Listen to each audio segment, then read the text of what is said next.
Bonsoir à tous et bienvenue pour cette deuxième édition de Radio Kudic. C'est Ellie au studio et ce soir, c'est le grand soir, le match que tout le monde attendait. Ce n'est pas une finale, mais c'est tout comme. L'Irlande, la tenante du titre, affronte l'Argentine et les esprits sont déjà tendus.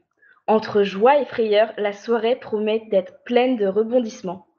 Deux correspondantes très spéciales de Radio Quidditch sont dans le stade pour commenter cet événement. Prime, journaliste sportive, ne perd pas une miette de ce qu'il se passe sur le terrain et dans les airs. Vous allez tout nous dire dans un instant, mais avant, moi-même qui suis au milieu des spectateurs, je peux vous dire que l'ambiance est de taille ce soir. 100 000 sorcières et sorciers sont en train de prendre place sur les sièges qui s'élèvent en gradins tout autour du terrain ovale. La surface du terrain paraît aussi lisse que verte et l'herbe semble changer de couleur toutes les 10 minutes. À chaque extrémité se dressent les buts, trois cercles d'or situés à une hauteur de 15 mètres, de quoi donner le vertige, je vous l'assure. Il y a beaucoup de supporters ce soir, et le vert de l'Irlande a pris le dessus sur le blanc de l'Argentine. On doit bien vous avouer que les Farfadets sont favoris, mais nous ne sommes à l'abri de rien. Nous vous retrouverons tout à l'heure pour les résultats. Mais avant cela, place à une courte plage de publicité.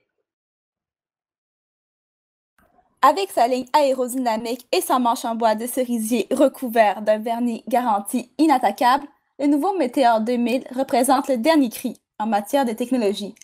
Les branches de bouleau soigneusement sélectionnées ont été taillées une par une pour obtenir le meilleur coefficient de pénétration dans l'air, donnant à ce balai de course un équilibre et une précision inégalables.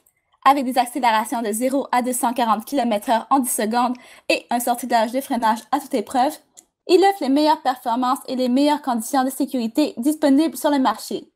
Le digne héritier de l'éclair de feu, on vous l'assure. Pour plus d'informations, contactez la boutique Speed Witches. Et nous vous retrouvons désormais pour vous parler d'une autre équipe qui fait beaucoup parler ce soir. Il s'agit de l'équipe d'Australie, féroce adversaire de l'Écosse, qui va tenter le tout pour le tout ce soir. Le célèbre attrapeur Nigel Ardicon affiche un visage impassible avant le début de ce match. La soirée risque d'être insoutenable ici aussi. Avant de vous embarquer dans le vif du sujet, le vif d'or évidemment, nous allons vous parler de la nouveauté mise en place pour cette Coupe du Monde, le tirage au sort. Pour continuer dans l'optique de coopération magique et profitant du fait que cette année, la Coupe se passe à proximité de Poudlard, les différents ministères ont souhaité offrir la possibilité aux étudiants de 5e année et plus de participer à un tirage au sort.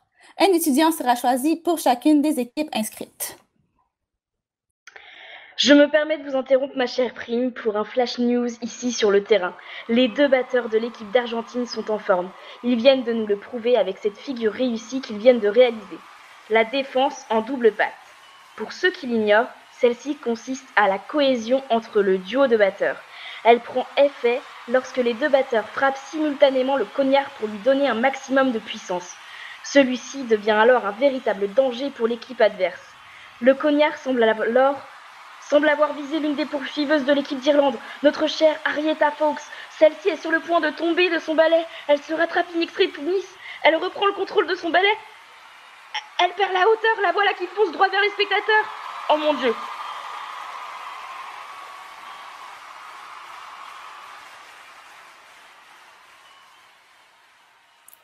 Après cette brusque envolée, l'équipe d'Irlande a cependant su se redresser. C'est avec toute sa force et son courage qu'elle emporte la victoire aux mains des Argentins. De l'autre côté du globe, on nous rapporte que l'équipe australienne a fait des vagues tout au long du match et que ce n'est pas uniquement dû à la déferlante de forcing. Dure partie pour ces joueurs qui n'ont pas livré une performance égale. C'est l'Écosse qui emporte la victoire. La semaine prochaine, dans la première division, le Pérou affronte le Japon. Dans la seconde, c'est le Pays de Galles qui livre bataille à l'Ouganda. Demeurez présents pour cette seconde partie des huitièmes de finale. Ici Prime et Ellie et à la semaine prochaine.